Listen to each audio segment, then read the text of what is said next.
Hi, welcome back to Rio for Foreigners. Today I wanted to show you the ferries that cross between Rio on this side and Niteroi. They are on the other side. There's a big one going. This is the Chinese one.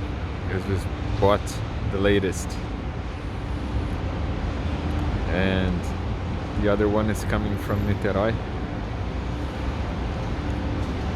Also, over there, this structure is a restaurant, seafood restaurant, but it used to belong to a market that stood in the area here.